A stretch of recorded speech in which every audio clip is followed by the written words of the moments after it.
All right. I guess I'll do it. Yeah.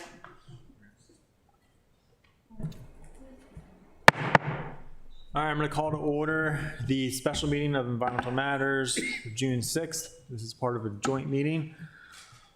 And, You want to take roll for your? oh, okay, yeah, I didn't do that last time. For the record, all the members of Environmental Matters are present.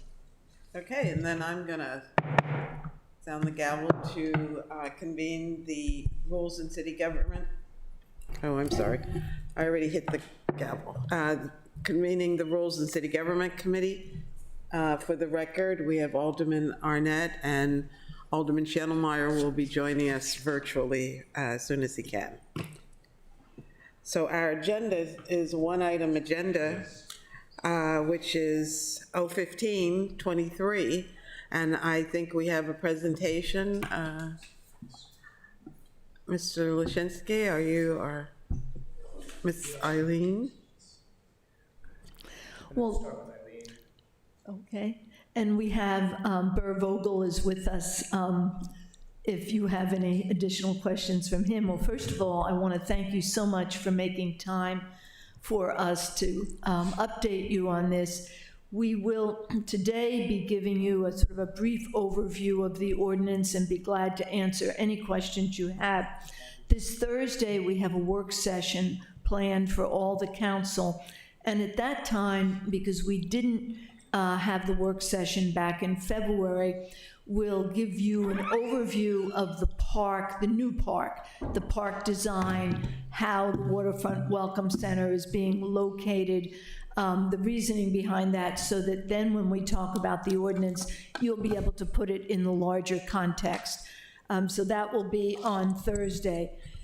So the ordinance is really a part of the larger city dock planning process.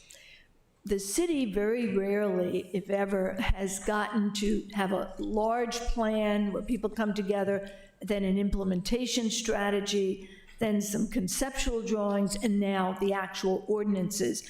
And this is really what happens when we have an area plan and we drill down and actually get it built.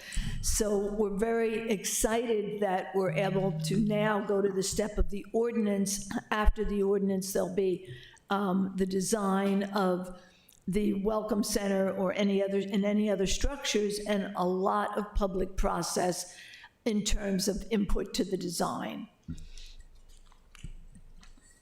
The factor that has brought us, or the issue that has brought us to you today, is the fact that the FEMA requirements for the city dock, the AE requirements, they are 5 feet, require 5-foot elevation. The city requires 2-foot elevation, so the total elevation is 7 feet above sea level. And that is what the city needs to do in terms of building structures to comply with FEMA.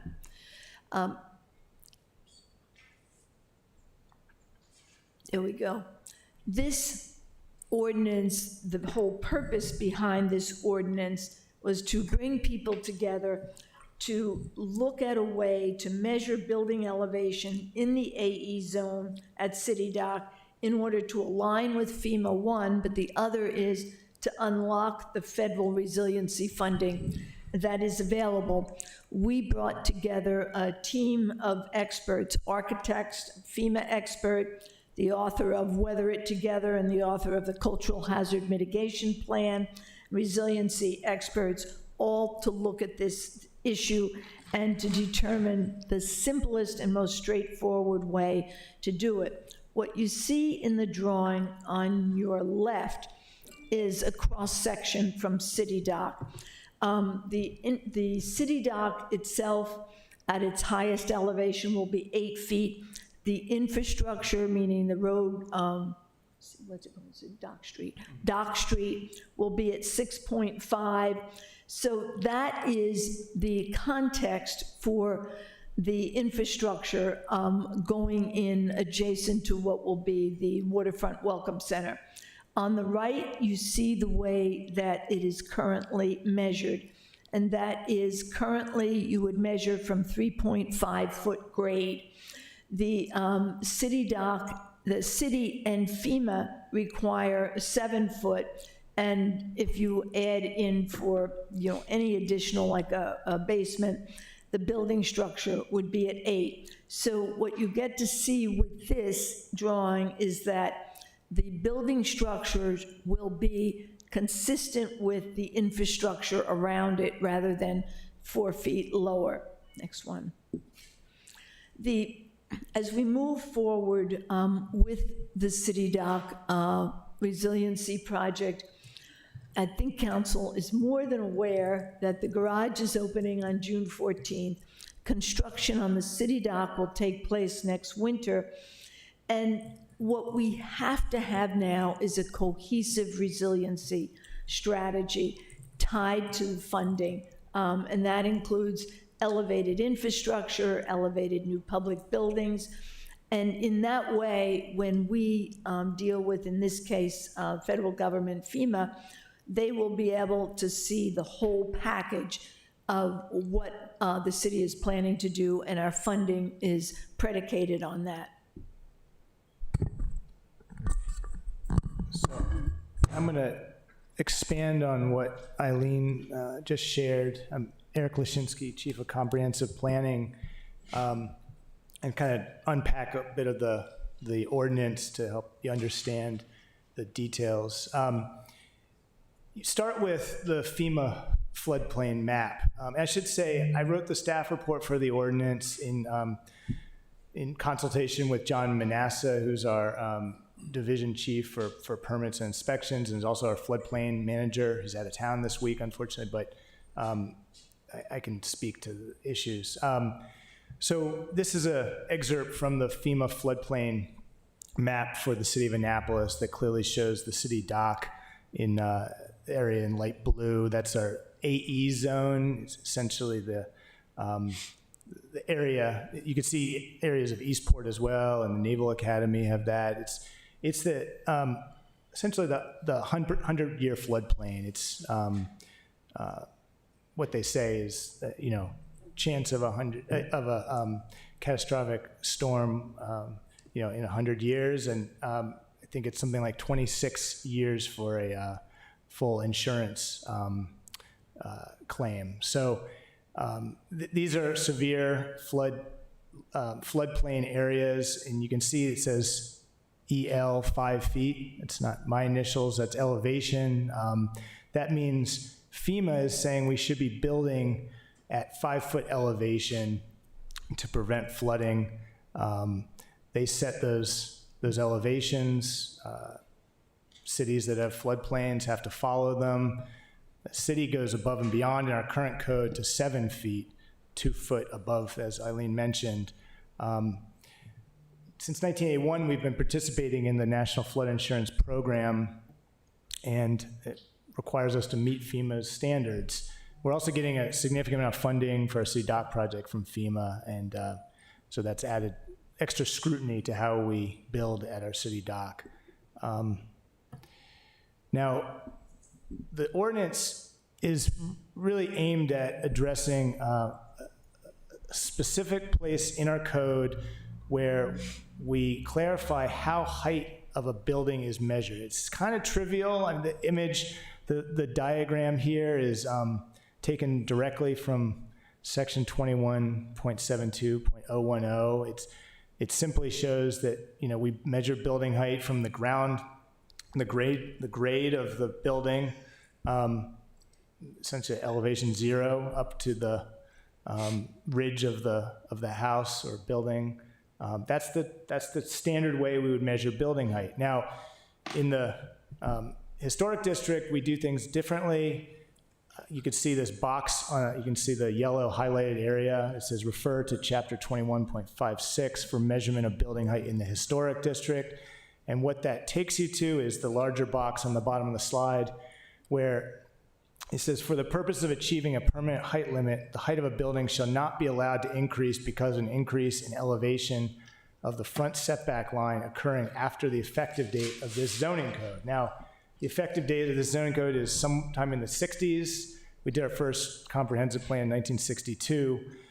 So essentially, the idea was to sort of fix in amber the historic district, regardless of environmental conditions changing around the historic district, and they've changed significantly. You know, we have 60 plus days a year of flooding, and so the ordinance is aiming to address this aspect of the code and allow a building in this flood zone to be elevated, and for the height measurement to start at that elevation that we're creating to prevent future flooding. So that, you know, as you all know, the major strategy of the city dock project is to raise the elevation, as Eileen was mentioning, of the public space there to create essentially a flood barrier for the businesses, the building properties that get routinely flooded.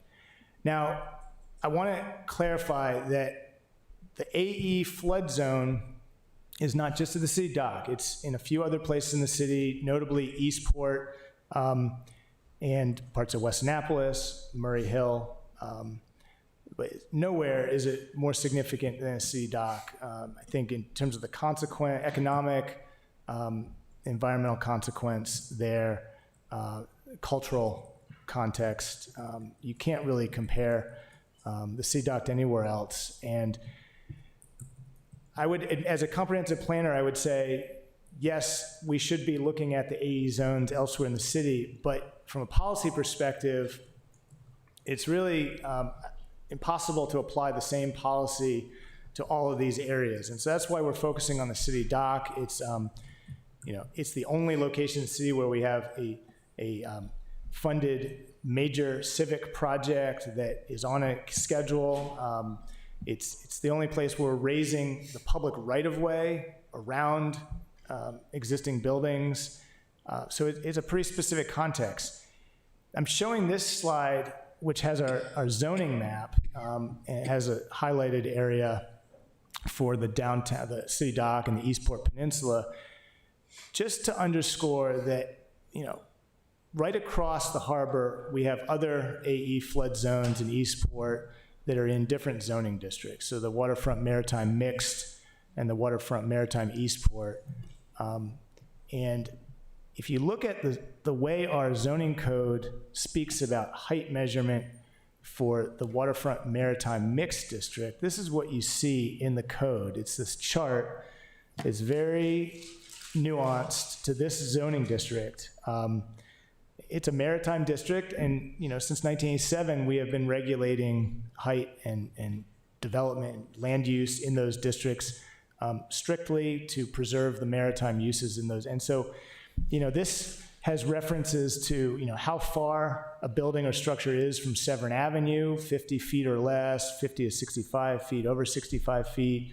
It has references to, in the top of the middle column, you know, the highest point of the structure from the existing grade of Severn Avenue.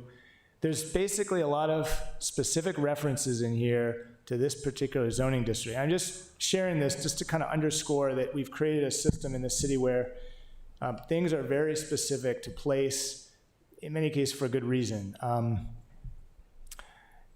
We have a few recent plans that have kind of reinforced this ordinance I want to highlight. We have our last comprehensive plan, the one from 2009 on the left. We have the Weather It Together plan from 2018, which is the Cultural Resource Hazard Mitigation Plan. So that focused on the historic district specifically in terms of protecting that historic district from future flooding. And then we have our City of Annapolis Hazard Mitigation Plan, also from 2018, that was a citywide plan. And I would say the takeaway from all of these, across all these plans, is that the city dock requires a very specific policy. You really can't create a policy there that is applicable elsewhere, that has to be done with great nuance. The Weather It Together plan specifically talks about raising the elevation as a key strategy that, while it might be hard to stomach, you know, from a historic preservation perspective, it's a reality. It's something that we have to live with, and that's part of the story. The changing conditions around the historic district are part of the narrative for the historic district. So this is the last slide, and I think we can take questions at that point. Thank you. Well, I'll start. Going from the back, since that was the most recent, why is the elevation measured from Severn Avenue? Do you Yeah, the guilty party is here. Boy, I don't remember. and we didn't, This was not something we dealt with last year. That I think I could pull up, but this was something 1987. We can look at it. There has to be a reason. I don't recall what it was. I guess I would think that we'd want to bring that up to date before we start to put plans in place. Well, let me say that, our intention is to follow this ordinance with additional legislation that would be specific to these areas. So, I wanted to just show that as an example of a place that, has a specific guideline in place that, is different than the historic district. It's its own, and I would say there's a risk there, but it's not nearly the same as at the city dock. So. And what I would say about the Maritime, a lot of the height issues in the Maritime were divided between maritime buildings. For example, if you're going to have a working, shed is not the right word, but I'm looking at Ross, a working building to work on boats, you're going to have a very large building. So they had different requirements than buildings that were just general maritime uses. So it was, what I do recall is there was a tremendous amount of detail and discussion with the community and the industry that went into the maritime height. So after this is done and the city goes forward to look at the other districts, all of that can be revisited. Let's go to Ross next, because I have to. Okay. So I hope we can go through to me, this ordinance looks pretty straightforward. We're creating a zone that we need to create because of the hazard mitigation that we need to do. And I remember fondly all of the work we did on the Weather It Together. I also remember is it called the Cultural Landscape Study that I think Sharon Kennedy was honchoing, which Cultural hazard mitigation plan. I drafted most of it. Lisa Craig was sort of honchoing it. Right. Then Lisa moved to California, or moved. And so you had part of it done by Michael Dowling in terms of the architectural drawings. There was an economist who did part of it, and then I did the land use, all the rest of it. Right.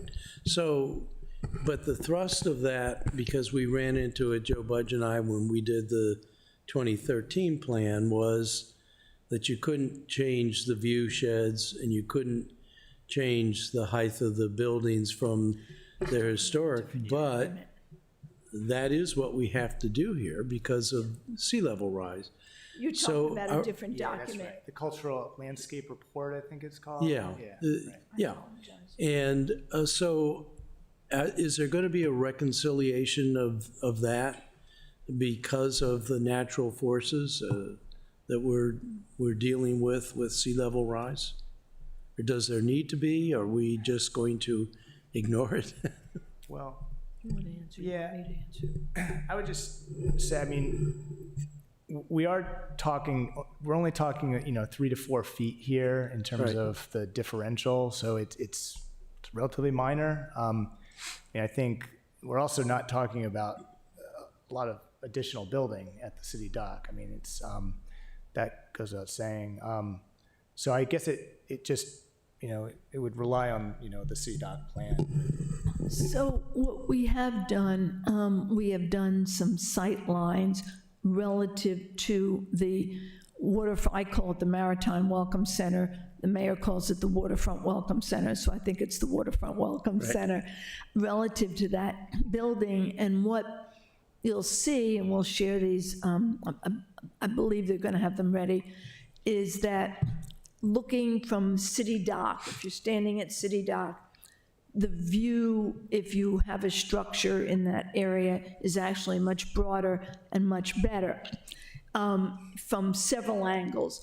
If you are standing on part of Main Street and looking out, there's a little bit of that view that's clipped. So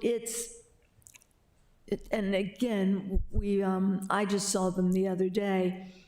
Depending on where you look, and it just makes sense because the building that exists today is right in the middle. And so if you're looking out, that blocks views. The building that was initially proposed was going to be larger and right in the middle. Right. So that blocks views. The building now is off past Harvey's latitudes. And so this view is much better. This view, there's a little bit of a clip, if that makes sense. So that's the technical answer to Right. how it, how it will move forward. This is a bit of a Rubik's Cube because we have several different faces, and that was one of them. And I think that's one that a number of people are going to want to be standing on in terms of what changes they do or don't favor. Right. Then we do have a discussion in the background, at least, about the zoning, the 3 different zoning heights and how that would impact a boutique hotel, which may be subsequent legislation that is coming. I don't know what the plans are for that. But I think our position, and I say ours, the city's position, is this has only to do with what we, the city, are doing. It Right. doesn't, what may happen in the future know. on private property is not part of this effort. And then, out in left field, and the council has not been consulted, and we really don't know what's happening. We understand, and this is really broad, that there's an attorney has been awarded a contract to rewrite Title 21. And how does all of that figure into this? You mean 22, the adequate public facilities, is that what you're referring to? No, 21. That, I'm not. Well, so it's, what's her name? Linda Schuett. She was working on the adequate public facilities, but that's the only thing I'm familiar with. Okay. Yeah. But So I 21 was told it was Title 21. Title 22 does make more sense. And then that won't yeah. directly impact this. But if she was rewriting Title 21, that's a whole nother. That Yeah. definitely would. I mean, Yeah. I will say, the comprehensive plan draft is coming out next week. We definitely want to talk about zoning changes, but once we have a Okay, comprehensive plan all right. adopted. Well, I'm glad to hear it's 22 and not 21, because first of all, I thought we were the legislative body. You would have thought we would be, well, we weren't consulted about rewriting 22 either, but I guess we'll see that. But, all right. All right, so thank you. So, again, going to the specific legislation, it creates this new AE zone, which is the new heights. It will conform with FEMA, so it makes them happy, allows us to get government grants and things like that.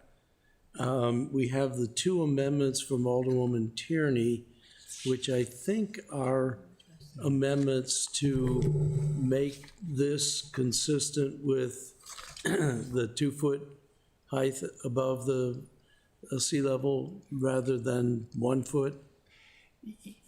So let me back up and just say that the first amendment is specifically focused on clarifying the terminology, how we're referring to the city dock area. being specific about the FEMA floodplain map that includes the city dock site, project site as it's been defined in the action committee report, and takes out the website address, which we all felt. So like it says specifically the FEMA flood insurance rate map firm, Yeah. which encompasses the site limits of the city dock resilience and revitalization project as defined. Yeah. I'm not sure what that adds to the ordinance, but It was just a way to be more specific about, it's similar to how we make reference to zoning map in the code. It's something, it's a specific map that we can have on file that, we refer to. And that's basically the intent, rather Right. than a website. That was and the second one just changes it from +1 feet to +2 feet. The second one, actually, it just refers back to our own code Right. with that base flood elevation, or flood protection elevation, I think is what. So it just wanted to be consistent with our own code. That was. So I guess I'm trying to, as an alderman that will have to vote on this, on these two, I'm not seeing anything that I think gets in the way of us moving forward with the city dock plan. I just want to make sure you're not seeing anything either. No, I mean, I think this is a prudent piece of legislation. Right, okay. Thank you, that's it for me. I guess going back to the Tierney amendments, and I guess I'm looking at the one that has the red strike through. So is that the second? Yeah, that's the Amendment? second one. The exemption, and this is on, I guess it's page 1.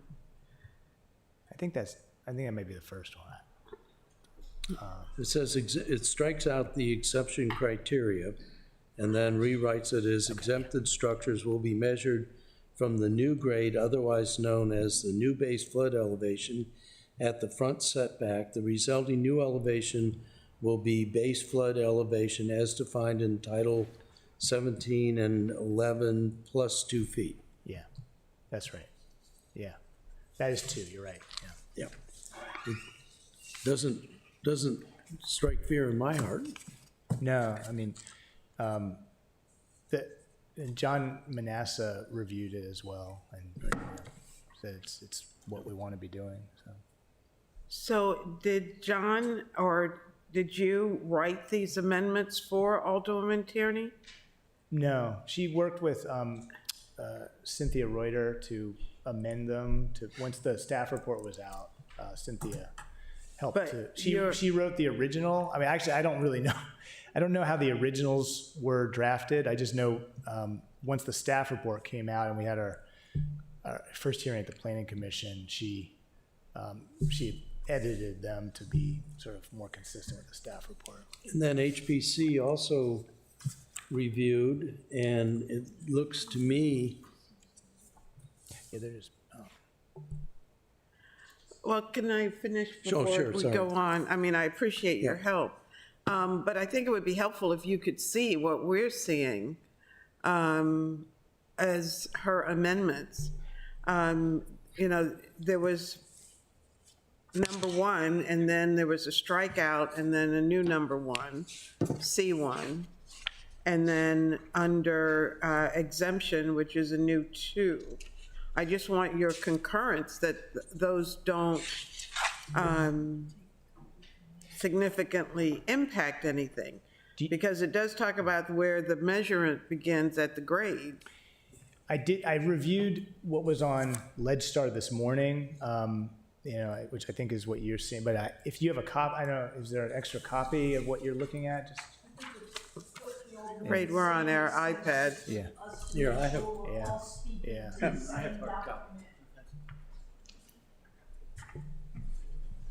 Yeah, I'm sorry I left my folder at the office, but I had been.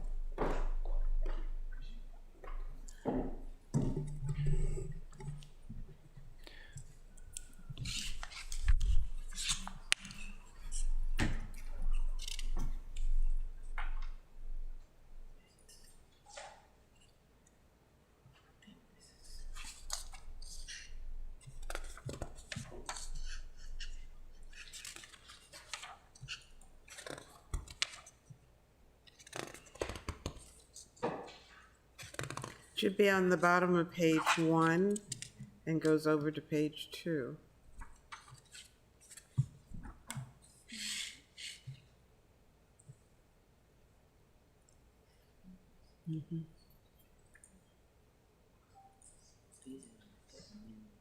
This is the new one with the strike throughs. This is one, and that's two.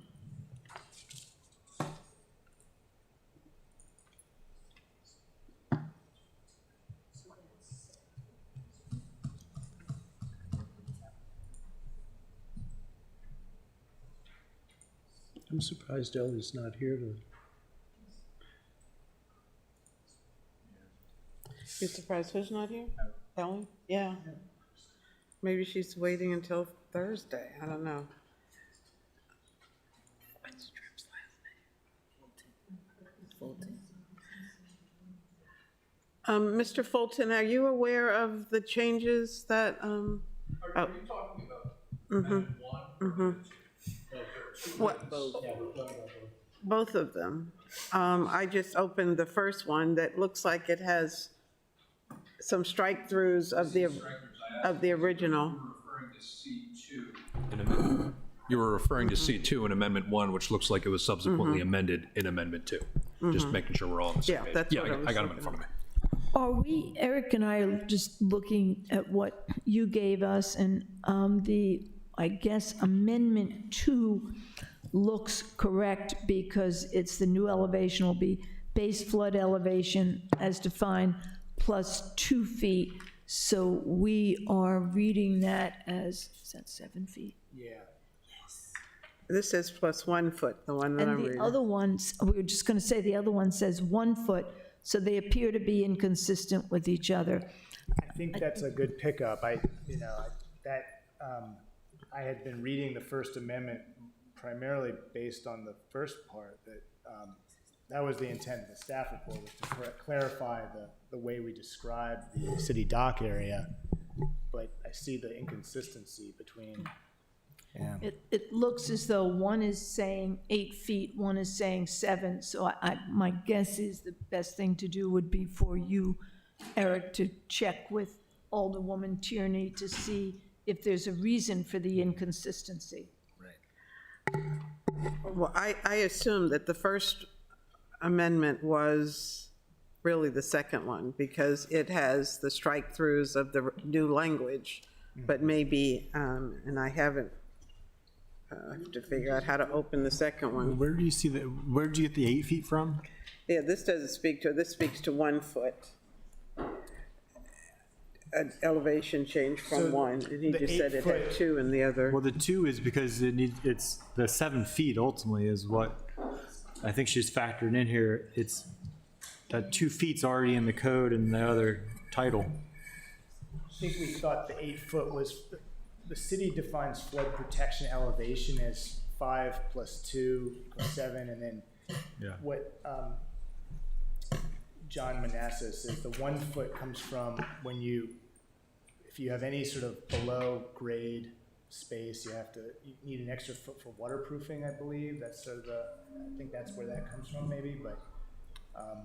Well, that's rolled into it wouldn't be 8 because it'd be rolled into the Right. 2 feet. If we're striking that. I think it's important to get this straight. I will only speak for myself, but I think the council, all of us want to see this be a success. There are different opinions out there, different players, and we just want to make sure that we don't pass something that comes back and creates a snafu. So that's why I'm very, I want to make sure any amendments we pass are what we want. Well, and I think. Thank but I you think very there's- much for, again, Eric and I we did not have this cleaned up version, and thank you, because there does appear to be an inconsistency Well, can you point out where's the inconsistency that you're Between the first one and the between the second. 1 foot. between the First Amendment? The First Amendment, This is number 2. different First in the Amendment. second, in the first one. This is 1 foot. I know, but the First Amendment only It's the same. only addresses this. This is not being changed by the amendment. The red is not being changed. The red is already in the underlying ordinance. Oh, that's, No, that's new language, No, isn't it's it? not. original, that's the original ordinance, is what you're saying. Yeah, The red is the original Yes. ordinance? yes. It's not struck, yeah. The only thing being Okay. changed by this amendment is what's stricken in red and added in black. Okay, so look at the second one, because that one speaks to 1 foot, Yeah, and then this, and the other one speaks to 2. that's just, she should have just had it be one amendment, because Amendment 1 changes number 1, Amendment 2 changes number 2. I understand that, but it's still inconsistent. It Yeah. says 2 different things. Where? Oh, in this Right here. This one right here. I know it's not drafted. I think what we need is to get a new one drafted where it combines number 1 from Amendment 1 and number 2 from Amendment 2. Right. So maybe we can make that a committee or joint committee amendment? Well, we could, if that's the intent of the maker. Sorry? Brooks is here. Hi, Brooks. I don't think Brooks is here. Brooks is here. So do you understand what I'm saying? It's not a Hello. mistake, although the way the amendments are written, they could be confusing where. Alderman Channemeyer, we're looking at the Tierney amendments to 01523. If you can look at them side by side, you might see what we're, Julian's about to fix the. can you hear us? Alderman? In here, No. Yeah. No, he can't. because the other room's Can you muted, I read suppose. lips? Can he see I us? think we're still having, Julian, Brooks can see you guys, I think Julian's working. Carry the meeting on, I'll listen in another way, it's all good. What Burgess was working with us on is the amendment that we all have, Burr, David, Eric, and myself, has been amended, and you have the amended amendment. And so what would be good is just to make sure, to talk to Alderwoman Tierney and make sure that it's not something that we had, just make sure that it is as it's intended to be. but it's also HPC because they recommend let's- both of her Let's just, amendments. but I think her changes, I think what we need, frankly, is law of the law. I don't know if Cynthia is available. Is she remote today? She's in the office this week. I think she had to head out early today. But I could go check if you need. Because I think what we need is just a combined Amendment 1 and 2, because I think that'll help clear things up. I'm looking at them side by side, and because again, I think Amendment 1 just addresses number 1, and that's, so I guess we need to just, first of all, figure out if the change proposed in Amendment 1 is what you're looking for.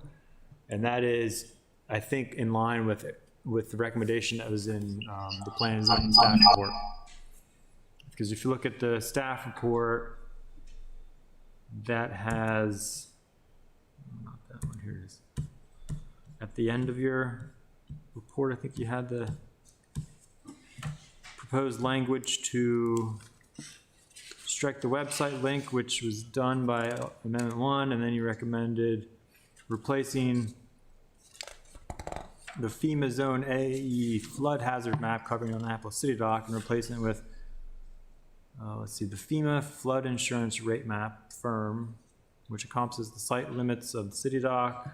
Resilience and revitalization project is defined in the city dock action committee final report. That's exactly what Alderwoman Tierney is recommending in the first one. So, But those are just attachments. That doesn't speak to any replacements of anything.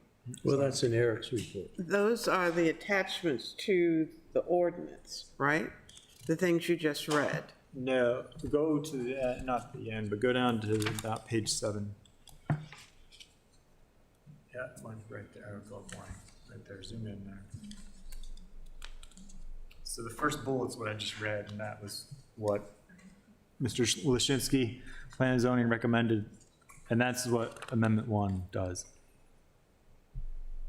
And that's what's stricken out in red. If you look, can you put the amendment on your left? Well, we do need to get it we'll just get the Office of Law to make sure, but then I think we do need to go back to HBC and let them know that there's some confusion, because they're recommending, But they're recommending the same thing that planning and zoning Right. recommended and that these amendments Right. reflect. So I don't think there's a problem with the content of either amendment. It's just, I think we're getting confused by how it's drafted. I agree. I think you're right that number one is the one that addresses the staff report recommendations. Number two just seems unnecessary. I mean, it just seems like it kind of confuses things. Well, I'm number two clarifies though, because as written, you've got number two saying that exempted structures will be measured at grade, not to exceed flood protection elevation +1, which is inconsistent with the other part of the code you mentioned, which is should be 2 feet. So what Alderwoman Tierney is trying to do is correct it to be correct with the rest of our code, which is 2 feet, right? That's what her amendment 2 does, is my understanding. Which her fixed amendment says exempted structures will be measured from the new grade. We've read that before, I guess, plus 2 feet. And that's all it does. So is your recommendation that we take no action on the Tierney Amendment 1 and simply address Tierney Amendment 2? Or who are you asking? I'm a chair too, right? Yeah. I'm asking my committee. Alderman Shannemeyer, can you hear us? Yes, I Okay. can. And I actually have some commentary on amendment number 2, if it pleases the chairs. Okay, please. So I actually had a conversation with some representatives from FEMA yesterday, with Mr. Quentin Cummings, who actually literally wrote the rule on floodplain management. Can you speak up Yeah, some? I We're stress- not hearing you well. louder, Can you hear me now? better. So one of the things I'd like to say is I had a conversation yesterday with Mr. Quentin Cummings from FEMA, who, and I say this in the most literal definition possible, wrote the floodplain management rules that we need to update to be in compliance with. And in conversations with him, he was saying that the raising level and the potential surge, we need to be prepared for something for the lifetime of the project, and what we may be looking at needing to raise up to in order to secure federal funding and keep the federal funding could potentially be up to 7 feet.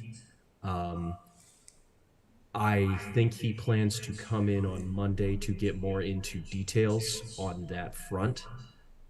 So I think we should potentially not take action on something that would only allow a 2-foot elevation, because it may be insufficient.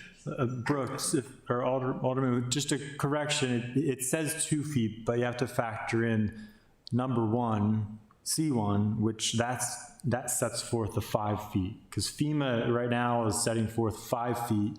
The 2 feet, which is in our existing code, is clarified in number 2, which would bring us to that 7. What I was unclear on in the conversation with him is if he was referring to, Yes. I don't know if we need to, if like the 7 foot we have in here is sufficient, or if we need to take the 5 foot and then elevate that to 7 and then add +2. So if the committee wants to go any forward on any kind, or if the committees wish to go any form of action on Amendment 2, I'm personally going to be abstaining due to my confusion on that, and I do apologize for coming in late if any of this was covered while I was caught in another meeting. But I personally think we should wait for a little bit of clarification from the FEMA team. That said, I am one member here, so if anybody else has other thoughts, Alderman, and I'm in the respond, please. minority, it is what it is. No, I Alderman, totally agree with you, Brooks. Alderman, we had a presentation, and I don't think you have the presentation, but 7 feet is the total height increase that is planned. That's inclusive of the 2 feet that we're talking about right now. So, and I'm sure, Eric, if you, or Mr. Lashinsky, I'm sorry, if you could shoot him your PowerPoint so that he could see It's in Granicus, I'm sorry. Alderman Shanamar, I'm being told it's in Granicus. So 7 feet is the height that is being proposed. Okay, where the amendment speaks to 2 feet from, and this is Tierney's, I don't know whether it's the first or second amendment, Second. but it's the second one that speaks to 2 feet. And that's what we're questioning, because one of her amendments speaks to 1 foot. Got it. Does that make sense? In that case, I appreciate the clarification. I will hold off on any recommendations for what I think the committee should or should not do. I'm going to personally be abstaining, just kind of due to my own lack of clarification on the issue, and that's what happens when you show up late. Sorry, folks. Thank you. Why don't you, Jerry? Well, I know it's difficult having two chairs, but we need to, I think, I hear the alderman, but I really want to get this personally, I think we need to get this moving along, moving through. I don't want to, if there's something substantive, but I think what we have here is just a misunderstanding, and I think we need to move forward with it, because, and just looking at the FEMA, what they have in their system right now, what we've been communicated with, and please clarify if you have other information, is the 5 feet from FEMA. That's all we know from them.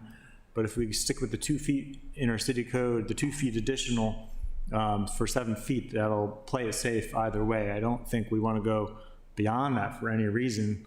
I mean, did you have anything you want to add regarding? My only, so from discussing, I understand what you're saying. I mean, that's the city's flood, we call it the flood protection elevation. That's the term, it's that 5 + 2. From talking to Mr. Manasseh, the 1 foot additional comes from this need to do waterproofing in certain situations, and it's basically a building code thing that is beyond our, the flood protection elevation. So I think that's where that comes from. I need to find the exact location in the code where that's referenced, but I think that's where that additional 1 foot comes from. If it's already in the code, I don't think we need to be calling it out here, because it's just confusing matters. I think we just stick with the 2 feet for the total of 7, because the 2 feet presumably would allow you to do any kind of waterproofing that you need. But I think going beyond that number is going to be. Yes, Ms. Fogert? Yeah, I believe that based on what I have seen, that we, the city, would be fine with 7 feet. I mean, 8 would give a little more flexibility, as John Manassas pointed out, but the 7 would be fine. I wanted to just address what the alderman was talking about with the gentleman who has a background from FEMA. I have not spoken with him, but Kate has, and evidently he has raised some concerns about the total height of everything the city is doing. And I think that was where was the same concern that he raised to Brooks. The city is building out for 50 years, and the Naval Academy has a longer horizon. So he will make comments, it's my understanding, on Monday, but that it's more about the horizon. Everything the city has done here is a 50-year horizon, I believe. Yes.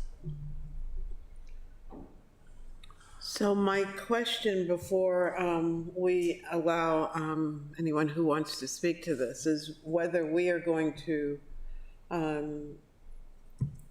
address the amendments. And if we want to just take testimony, period, and we can make this decision afterwards. But we have 2 amendments which contradict, even minor, but a contradiction. Can I clarify that? Please do, yeah, because I'm still seeing 1 foot and 2 feet. Well, because the 1 foot's it's in the, if you compare it to the actual ordinance as written, it has the 1 foot. It's confusing because this text should not be red, it should be black. So what is underlined is the original language of the code. Yeah, no, of the ordinance as written. I mean, of the ordinance. Unamended ordinance, yeah. So here's the unamended. So you have, And so I you have guess- the 1 foot there, Right. and then it has number 1 where it references the website. And she takes out most of that in the next amendment. So are we gonna, I think we should deal with one of them. We decide whichever one has the most inclusive, because I still see that they're contradictory. I mean, minor, but not so minor. Well, I guess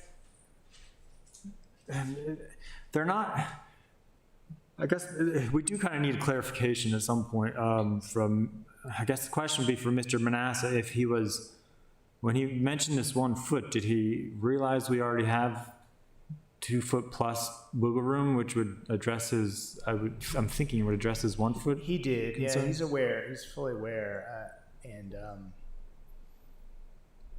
the best I understand is it's a little bit more freeboard for certain circumstances, but Okay. I'm gonna see if he could be there on Thursday when there's a full council work session, I believe. Because I guess that's the issue is the 1 amendment would, the 2nd amendment, right, would change that, remove that and just change it to, it just references that flat 2 feet extra. We have- Although to say though, this, even the 1 foot does not reference the code for waterproofing that you mentioned. But I guess that's the difference. And she strikes out the 1 foot, which was, I guess, her original amendment. I don't know. Well, she references, the benefit to her amendment is it clarifies base elevations, definition of base elevation is going to be from Title 17, which I think is helpful. I'm looking at her 2nd amendment. She But it- references Title 17 and that Yeah. And- also. But she does just say the 2 feet there.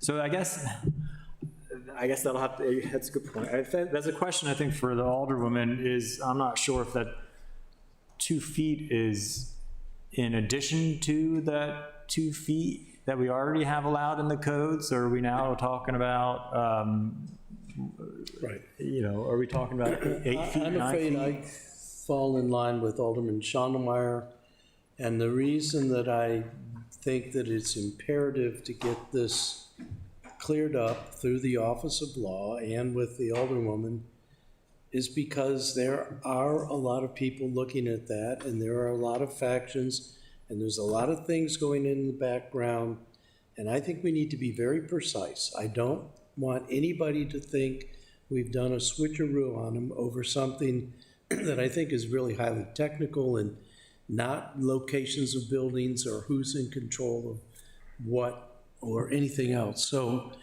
I cannot at this point, with Brooks, I don't want to move forward until we get this cleared up from the Office of Law and with the Alderwoman. So I'll speak for the Rules Committee, because you both are my committee members. I will ask the Law Department to bring us back some clarification. We have a work session on Thursday.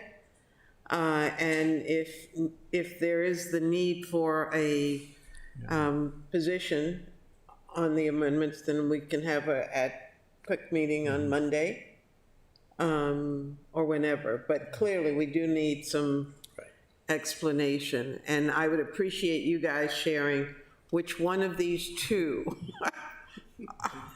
Can I take a crack at explaining? I'm Burr Vogel. I'm the project manager in the Department of Public Works for the City Dock project. And so I've Make been sure you get the mic turned towards you. a little bit closer. Again, Burr Vogel, project manager for City Dock in Department of Public Works. Okay, I'll try to chronologically walk you through this quickly. I agree completely. Get confirmation through law office and revisit this on Thursday, but I think I can clear it up now. the original draft text of the ordinance that we're looking at in C2 says setback line will not exceed the flood protection elevation plus 1 foot. So 1 foot was originally in the ordinance that we're looking at today was the original text. That's just been corrected in Alderwoman Tierney's Amendment 2 to 2 feet. It's a little confusing because there are two versions of Amendment 2 floating out there. One that has carried on the original 1 foot, and then there's another version of that has kind of made this correction to 2 feet. All of which brings us up to where we want to be, and that is from the 7 foot elevation point. Right. So Amendment 1 is not addressing the elevation at all, really. That's just to talk, that's clarifying the language, striking city dock and replacing it with city of Annapolis. If I'm seeing the same version of Amendment 1 that you guys have. And I think that's what Alderman Savage has been saying, but if we pass Amendment 1 and then pass Amendment 2, everything will be okay because the Amendment 2 supersedes the language that was left in Amendment 1. What would have been nicer is if we had just had one amendment that added the FEMA language and changed the 1 foot to 2 feet, but we don't have that. Well, and there still needs to be further clarification, because I'm looking at Mr. Lashinsky's staff report, and he cites City Code 1711.179, and that's where it defines flood protection elevation as the base flood elevation plus 2 feet of freeboard. So that, again, that's already in the code, but this exemption as worded, I guess, it's not worded, I think, because the way it's worded. It's the same. I know, but it references the definition from 1711.128, and I guess just reiterates the plus 2 feet. Right. But it's really not necessary to reiterate. All she has to say is, Well, because as defined in city code. in this 15-23, it's talking about base flood elevation Yeah. plus 2, which gets you to the flood protection elevation that Mr. Lashinsky addresses in the staff report. I found But the first amendment speaks to 1 foot, not 2. But the First Amendment isn't addressing that at all. It's just carrying the language from the original draft text of this ordinance change. What I can say to try to clarify, I found some correspondence that I had with Mr. Manessa where he says that city code adds 1 additional foot for building. So he says, I think we're in a good place with the ordinance. This is how I describe the factors. 3.5 feet is the existing grade near Susan Campbell Park. 5 feet base flood elevation, what FEMA expects in a 100-year flood. 7 feet is the flood protection elevation for the city, which includes 2 foot above the 5 foot required for resilience. And then he adds, city code adds 1 additional foot for buildings that are going to have dry flood-proof protection rather than just elevation. That design is being contemplated for the visitor center.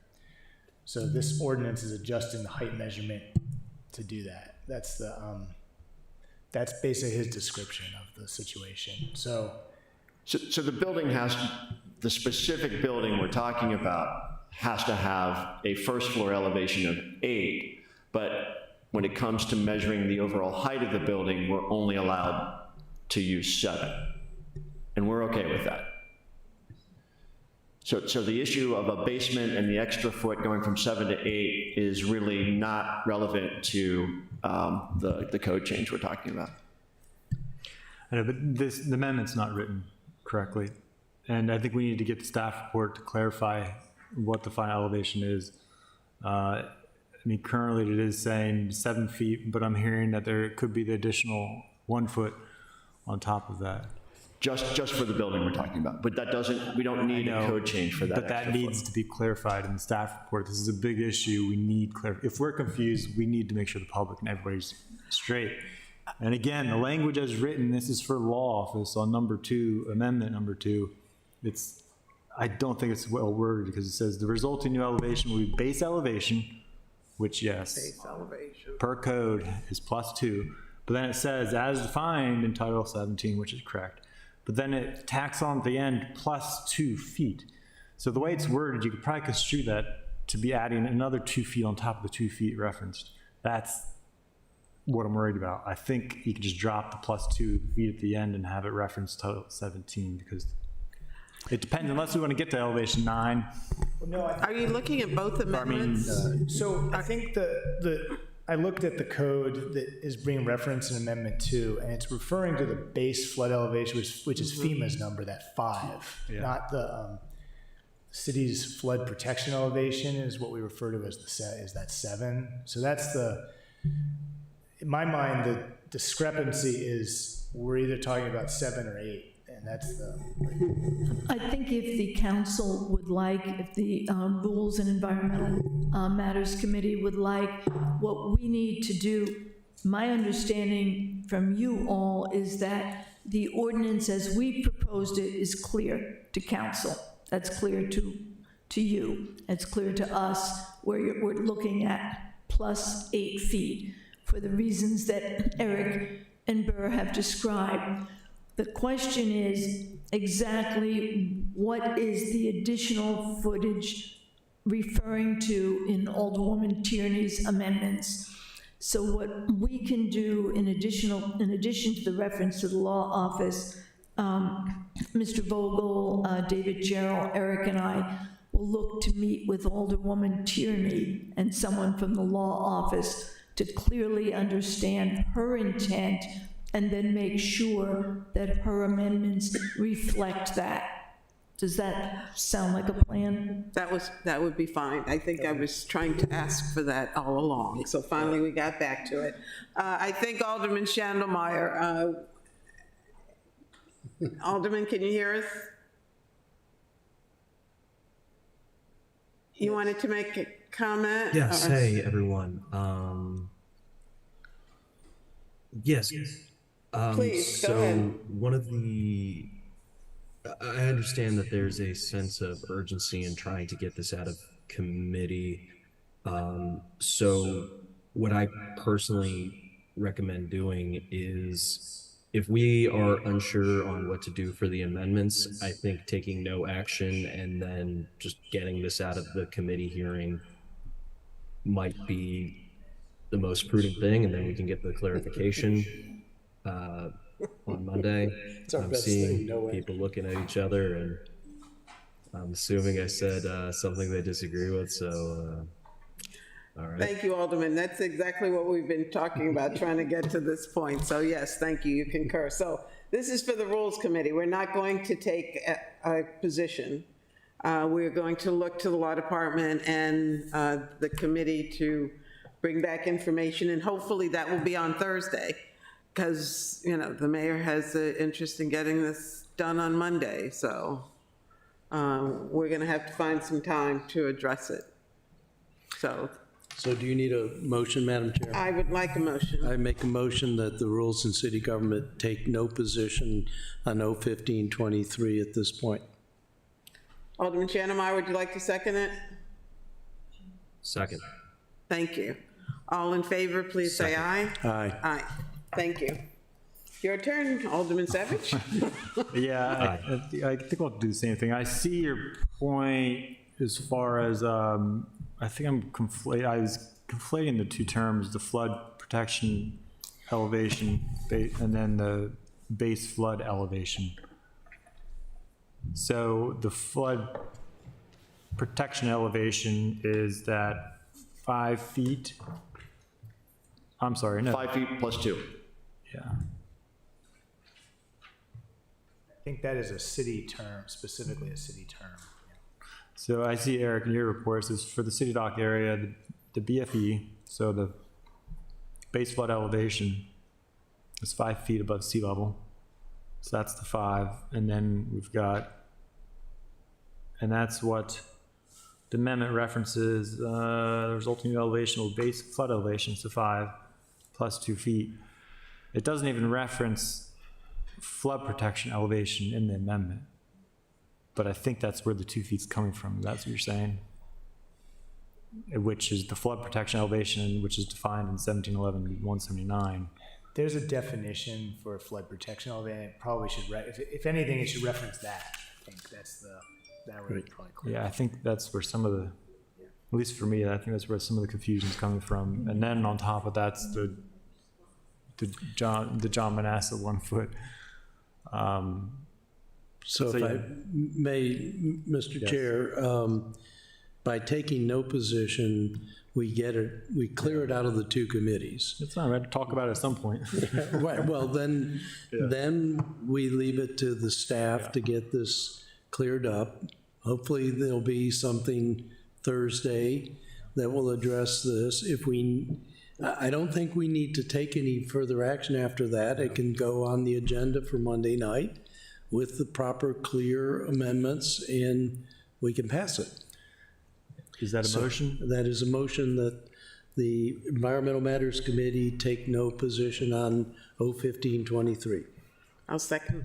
All those in favor, please say aye. Aye? Aye. Aye. And I'd also like to request that the staff reports get updated as well. If they need to be. No problem. Thank you. So for once, taking no action is actually taking action. Yes. All right, I guess for the sake of environmental matters, is there anything else we need to talk about for our meeting?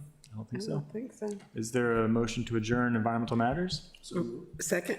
All those in favor, please say aye. Aye. Environmental matters is adjourned, but rules in government Is not. continue. Or do you have today to adjourn and then? I don't No, think so. no, they're adjourned when they're finished. Okay. Thank you, Alderman Sands. Can you sign this, please? Okay, going on with the Rules and City Government Committee. The next item on our agenda is We need to go back and approve minutes. approve the minutes. That's the next item. I was just checking to make sure.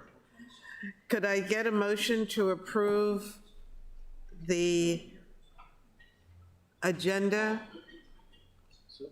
I move to approve the agenda. Second. We're carrying on with our next meeting, so. Actually, it's a continuation of the next meeting, but thank you.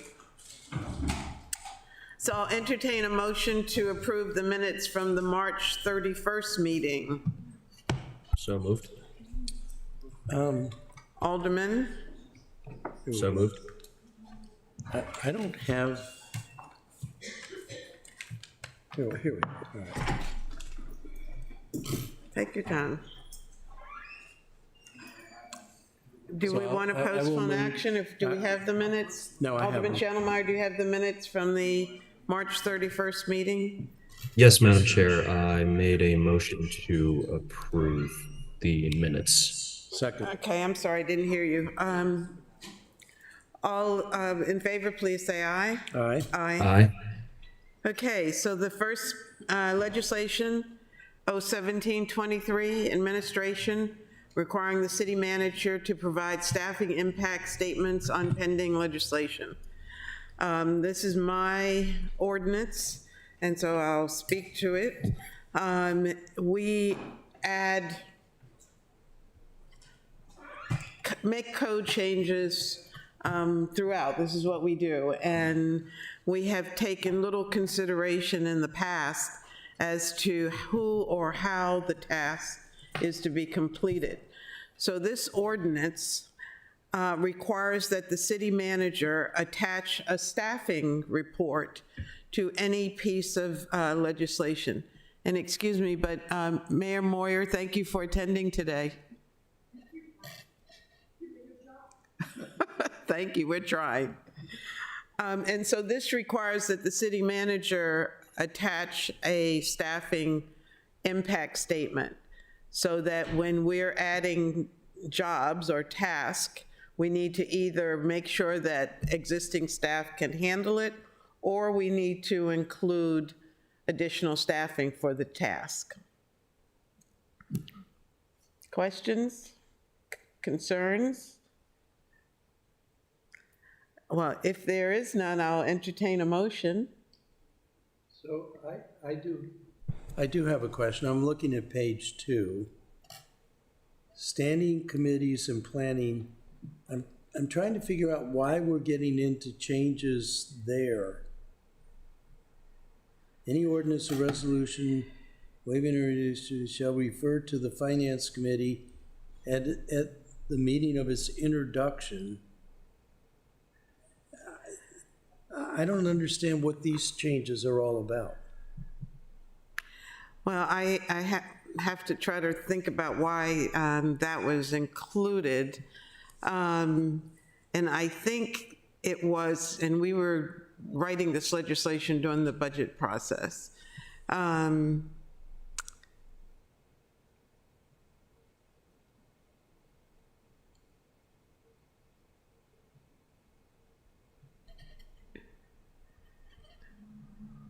But, you know, I'm thinking that it was because they don't want anything introduced without the review. Actually, that's not what I'm thinking. I'm thinking these are changes that the Office of Law wanted to make that is independent from the intent of the organization, and it's slipped in here, but I'm not sure I agree with these changes. Okay. Are you talking about all of them, or? Well, standing committees, ordinance or resolution waiving or reducing fees shall be referred to the Finance Committee at a meeting of its introduction. I don't know what that addition in red means. So if there is an ordinance or a resolution to waive fees, then it has to go to the Finance Committee when it's introduced. But what does that have to do with having a staffing report attached to legislation? You're right, it doesn't impact the staffing report. So I don't like this when the Office of Law takes an opportunity to stick changes they want to be made into our legislation that is not relevant to our legislation at all. I am open to changes. You understand the intent of the legislation. I do understand the intent of the legislation. And so I am open to making changes that would meet my original intent. And I agree with you. There is no reason that the Finance Committee would need to get the report or information, period. So in this piece of legislation, where is the change that refers to, okay, so on page 3, we finally get to the staff report. Well, Alderman, you're absolutely right. I'm looking at under the Planning Commission, which again has nothing to do with the staffing. Right. It says that it has to be reviewed by the Planning and Zoning Department. My inclination, Madam Chair, and I'll let Alderman Schondelmeyer weigh in a second, but I would either strike page 2 and the top of page 3, or I would send this back to the Office of Law and ask them to give us only the piece of legislation that we asked for, which is, best I construe it, this change on page 2, but even there, subsection 1, I'm not even sure why we're adding fiscal at the introduction on first reader. Well, and that speaks to the finance director. Yeah, right, Yeah. though that is what we want, because we weren't getting the fiscal impact note until it had gone to committee? Yeah. Yeah. Well, we weren't getting them. We used to get them when the ordinance was introduced, and we're not. So that is a significant piece. You're absolutely right.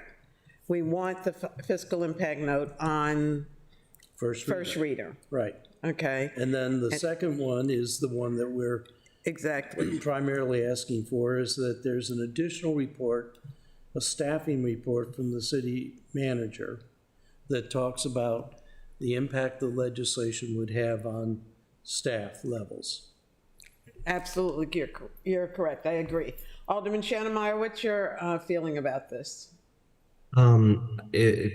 If I remember correctly, I think we tried to introduce something like this, similar to this, a couple months back through Alderwoman Tierney, and I believe there was some significant concerns from staff. Do we remember what those were and what this does to address it, or am I totally misremembering the situation? I don't recall us having a piece of legislation that spoke to staffing reports. And that is the sole purpose of this. Yeah. Nothing else, you know. Okay. What I do recollect, Brooks, was the city manager saying to us that he would prefer we hold off until he gets Vicky, his assistant, because this was another thing. He was feeling very overloaded, and this was one more thing going on his agenda. And I think we acquiesced. Yeah, we'll wait. Yeah, we did. And she is here now. So, again, I am good with sending this back to the law department and asking them to delete anything that is not directly connected to the staffing impact statement that we want. right. Okay. I make a motion that the committee send this back to the Office of Law for redrafting to only address the specific request, which is to add into code, into Title II, the requirement that the city manager give us a staffing impact report. Well, I don't think we need to do that since it's my legislation, Okay? but I would welcome your support Okay, on it, no okay. question. All right. But I would agree, I would hope that you'd agree that under 1E1, that we keep that piece in, which is the Yes. fiscal impact note that would come on first reader. I do. Okay. Sounds good. So if we concur, then I will do that. I will send this back to the law department and ask for changes. I don't know what form it'll come in. I guess it'll come in an amendment that will strike out all of B. Amend this, okay. I'm sorry, I have to say it correctly, and I'm putting these words in your mouth, that we will amend 01723 to strike out all of B, period. That is my motion. Okay, and is there a second? Second. Thank you. All in favor, please say aye. Aye. Aye. All right. All right. Thank you very much. All right, 01923, property tax credits for 9/11 specialists and public safety officers. Let's see, this is legislation that would give our public safety, what do they call, the people who answer the phones. Dispatchers. Dispatchers, thank you. Tax credits. And what is attached is, I'm not sure where this, oh, this comes from the Office of Law, the legislative summary. That speaks to the portion of the state code that gives us the ability to do this.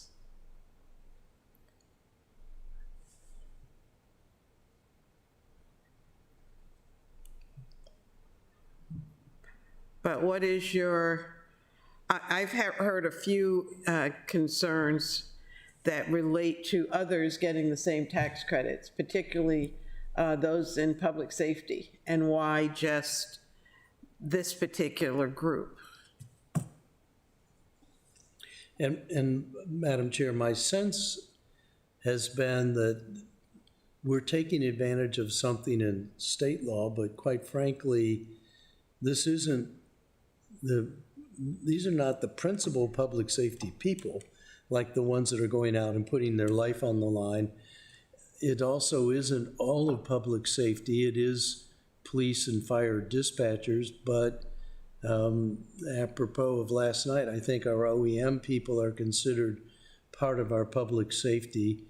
But then there's the even broader question of, I mean, if this is something that is going to be of a benefit, why are we limiting it to public safety? Why not all city staff?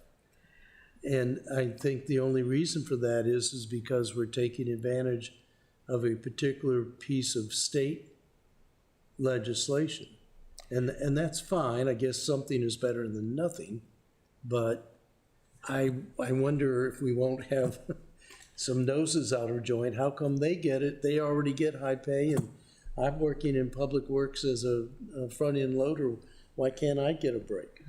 Well, according to the fiscal note, there's 8 employees that would qualify, and it would cost $16,008. Right. I guess my question is this simply enabling legislation? And is there further enabling legislation that would be applicable to everybody else? Alderman Shannemeyer, do you have any insight into this? Not on that specific question that you just asked, Madam Chair, but just on why we're focusing on dispatchers specifically. I do have some friends who are 911 dispatchers, not in this area, but elsewhere. And something that is brought up is they don't have the same pay level and benefit level as actual first responders, although they do consider them amongst them, they do consider themselves the first responders as well, due to being the people taking the calls, being able to dispatch, being on the phones with folks during very traumatic situations, such as 911 emergency, like police calls, or keeping them on the line in that situation. And they see themselves as the forgotten part of the first responder branch. I think adding OEM dispatchers as well would be a really good idea as an amendment. I'd love to see further things expanded for our first responders in this front as well. I don't know what their situation is currently off the top of my head, but I think if we get in the weeds on why does this person get it and this person doesn't, that, you know, all along those lines, we can lose a good small little bill that I think has a pretty negligible fiscal impact, and I think that would be a shame. So that's my commentary on it. I would be interested in knowing what the state language says about all employees. Did the state just target the PSOs and the specialists? Or again, is this simply enabling legislation that we need to open it up for this group? And would we be able to tap into the same capability if we created enabling legislation for all of our public safety team or all of our employees, period? Public works folks are out, you know, anyway. So that would be my question. Especially to the law department. And to the sponsors. And to the sponsors, yeah. Because I wouldn't say no to this group, but I'd like to know whether we should be amending this to include other groups. So I hear Alderman Schaunemeyer's point.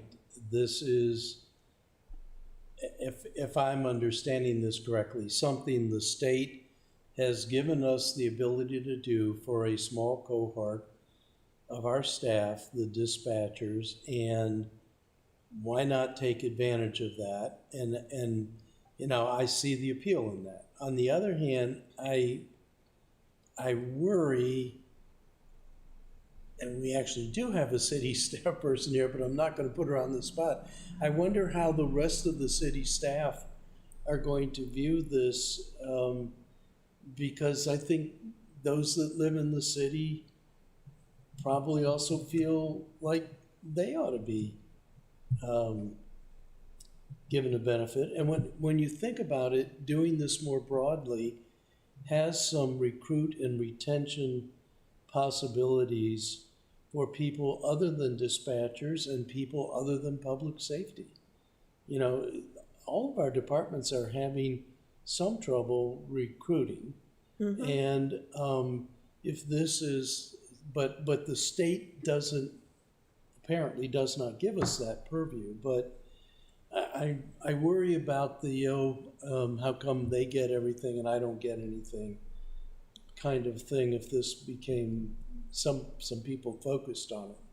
So I'm not sure what the overall impact on city staff morale would be. Maybe I'm not supposed to worry about that. I don't know. Well, I think we do have to worry about it. But I think we didn't create this situation. So this is not an original thought coming from the city. We are taking advantage of state legislation and giving our employees access to that legislation. So I think I would still like to know whether there are other, or not organizations, but other departments that may be able to take advantage. So, Caitlin, can you research that for us and find out whether there's other state legislation that will allow tax credits for certain employees? You know, this one speaks to fire and police. Emergency management should be lumped in with them.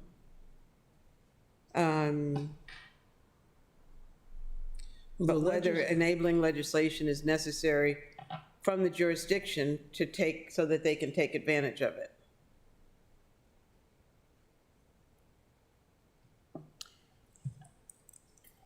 So again, going back to Alderman Schondermeyer's point, do we let the perfect be the enemy of the good, or do we take advantage of this? And the legislative summary is very clear about what this state law does. Your question is, are there other laws that we can take advantage of? I think on the another avenue here, I know that when I have legislation going before a committee, I damn well show up and present why I'm putting that legislation before it. And I really wish that we had the sponsors here to tell us what their thinking is. Well, it's the mayor, Alderwoman Tierney, and Alderman Gay. Well- And I don't know. I apologize, Madam Chair. I interrupted you. What's that? I apologize, I interrupted you. I'll let the chair finish her thought. My apologies. There's a small delay in the virtual. I didn't understand what you were saying. Are you a sponsor also? No, Madam Chair. I was going to say they could just be absent today due to this being a different timed meeting. Maybe they just were unaware of the new time. There seems to be some questions all around on this. We could just delay action and invite them back to next month's hearing if folks Read my like mind. that idea. Yes. You read Alderman Arnett's mind, and Kaylin is in my ear over here saying, you know, and I'm shaking my head. So I think we concur that we'd like to postpone action on this legislation. Invite at least one of the sponsors to Right. explain themselves to us. Or Lisa. even two, you know, to Yeah. explain, you know, as you said, to explain themselves. So, okay, I'll entertain a motion to postpone action on 019-23. So moved. Second? Okay, all in favor, please say aye. Aye. Aye. Okay, and then we have, under general discussions, AIPPC grant yearly schedule policy. And I guess they just don't want us to bless this. Because this was on before, and wasn't Ms. Wellman supposed to be here? No, that was the last, that was ID 25922. Okay, so who's supposed to be here for this? This is From Geneva? yes. So is she not planning to come, so we're not gonna, I can ask Ashley. What's the status on this? This was, she was trying to decide. well, unless they come here, we can't do what we're supposed to do with it, which is simply bless it. So is this a planned promulgation of a rule? No, it's their policy change. You know, all the policy and procedure changes have to come before committee Right. to be blessed. And, you know, I think I've been getting some emails from people who are not happy Me too. because it speaks to them having access to confidential information, if I remember correctly. Well, that was one thing, but how do you know, looking at this document, what the changes are? I mean, it would be helpful to have a Yeah, document that exactly. shows strikeouts or whatever. So I guess I would, once again, invite them to come to speak to us, but also to give us something that shows us what changes they're proposing, and then hopefully tell us why they're proposing it. But I have heard complaints from members who feel that this is something that cuts them out of having say. Now, I don't know the validity of that, and I'm not sure we'll hear it when we get a presentation, but See, this is no longer trivial money. what I saw, one of the concerns was that they are given, if they're awarding grants, then they have access to the confidential information of the applicants. And didn't feel that they should have that confidential information. So I don't know what their process is. Right. So can we get a motion to postpone ID 3323? And on our next agenda, and actually we have the redistricting on our July agenda. I don't know whether we can get them in, but I don't know how soon they're going to be needing to use the new procedures. Okay, thank you. So I'd entertain a motion to postpone action on ID 3323. But I would like to, I agree with that, but I'd like to be more specific to ask for a strikeout version that shows us what is changing.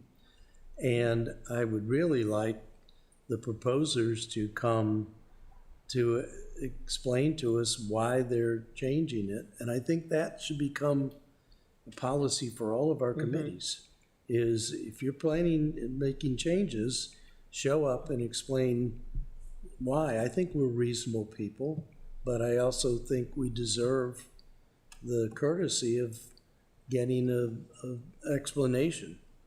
So I will second that motion, but I want more. And I think along with that, Alderman, you know, it seems the committees are not in one accord. And so, you know, we hear concerns, and I think they all need to be addressed. So not that we want to, you know, create that kind of, but committees should be invited, you know. Same thing with the task force, the redistricting task force. You know, I had asked for the committee members to participate because I know that there were several different recommendations, and I would like to hear from everybody. Yep. You know. So all in favor of postponing ID 3323, please say aye. Aye. Aye. All right, and then lastly, the Annapolis Conservancy Board Rules of Procedures, ID 101-23. Same Same issues. issue. So if we could invite them, Conservancy We Board. need the strikeout copy and have them come to us. ACB Rules of Procedure, they say final. This dates back to July 13th, 2022. So I guess, I don't know where these have been for the last 11 months, but okay. We'll entertain a motion to postpone action on ID 10123. So moved. Second? And with the caveat that they bring the strikeout version along with their final. All right, all in favor, please say aye. Aye. Aye. So, Madam Chair and Chair of Economic Matters, I don't chair a standing committee, so I will speak to you two as chairs. It has been my sense that committees are getting, I'll say it the way I feel it, less and less respect. That people are not coming, they don't feel that they need to explain themselves to us when we're reviewing their legislation, which I think is a mistake on their part, first of all. I think they will be good advocates for their own legislation, but I find objectionable. I find it to be disrespectful, to be honest. Well, what I can do is to ask Ms. Johnson for all of our legislation to invite the sponsors to our meeting. Special invitation, if that's what it takes. At least one of the sponsors, if there's more than one. If I could give my 2 cents on that, the legislation today that none of the sponsors were able to attend, the mayor's schedule is the mayor's schedule. I don't know what their deal is, but both Alderman Gay and Alderwoman Tierney have additional jobs along with myself. One of the most heartbreaking things that I hear in any city council meeting is Mayor Buckley going, I'm going to assign it to a committee that I'm not part of because it means I have to try and take time off work and adjust my schedule around a lot, and sometimes that's not possible. I don't see absences as a disrespectful thing. I think it's more of maybe it's just a schedule thing. I do like the idea of a special invitation though. Try and flag it for them. If they cannot make the committee hearing, maybe they want to at least provide a briefing for us that can give their rationale and maybe address some of our questions that we may have. Maybe that's a thing to bring up in another retreat with our members or just chatting amongst each other. But because it does add if we can get a little bit of the sponsors' rationale for doing things. So I take your comments in the spirit they were given, and perhaps I was being a little overly sensitive or harsh, but I also think that we do not pay attention. You know, I'm still trying to Ross, figure out. is your mic on? I'm trying to figure out what to do with the council lunches, because you in particular, but also Alderman Gay and Alderman Savage work. And I think it's important that everybody be able to participate. And so I am still working on that. One of the things I'm thinking about on that specific thing, Brooks, is Alderman Savage and I are working on an 8th standing committee, which is the Council Agenda Committee. And one of the things that was supposed to have been enforced was the agendas are final on Wednesday. If agendas are final on Wednesdays, at least in your case, we could reschedule council lunch to a Friday when you're working from home, and that may make it more convenient for you to get to the lunches. That would be pretty cool for me. Pardon me? That'd be pretty cool for me to be able to do lunches on Friday, getting a little earlier. Yeah, we're a team, and we really need to get the team together as much as we can. I don't know why we can't simply request that the agendas be ready on Wednesday so that we can you know? So, I mean, we can make that request of the city manager or the mayor or whomever is in charge of the agenda review. Because it used to be that way. They used to be ready on Tuesdays, as a matter of fact. So I had a discussion with the city clerk on this, and she said, it's you guys that are holding it up. Because you have a council member or two that want to get something in on the agenda, but they don't get it there until Friday afternoon. Well, my attitude on that is get your act together. If you want it in on the agenda, Wednesday afternoon is your deadline, period. And if you don't meet that. And so we set that standard, and we say all legislation has to be in by Tuesday so that the agenda review committee can meet and the agenda's ready on Wednesday. And if it's not done by then you Then it get has on to the wait next. for the next meeting. Right. And so I think we as a rules committee can make that recommendation. So I would entertain that recommendation from you guys right now, and we can announce it next week. And I will talk to Ms. Eldridge and Mr. Malinoff and let them know that that is our expectation. You know. So I would move that the Rules Committee Chair speak to the appropriate city officials to reestablish the deadline for submitting legislation is no later than close of business on Tuesday before the council meeting, and that the city agenda Review committee. review and promulgate the agenda by Wednesday afternoon. I'll go ahead and second that one. All right. Thank you. And then we can Ms. start Johnson, will having, you send that to me so I can make sure I have everything in my mouth to speak? Okay, and going back to the original discussion about inviting the aldermen, if they are not available, they can send someone in their place or they can join us virtually. And if it's a timing issue, if they let us know, I mean, I think we've been flexible with our meetings. And maybe we have to be later in the day or only on certain days. I mean, Rules was meeting on Fridays so that Alderman Schandelmeyer was available. Yep. And if we have to have a 4 o'clock meeting, I know we hold staff later than we need to, not need to, but we want to, but anyway. But we will invite the sponsors or their designee to come and speak to it. You know, so. and I suppose failing that, they could give us a brief write-up.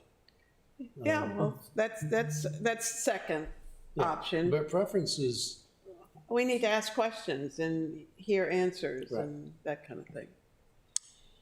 All right, I think we have exhausted our agenda. I think we have. I'll entertain a motion.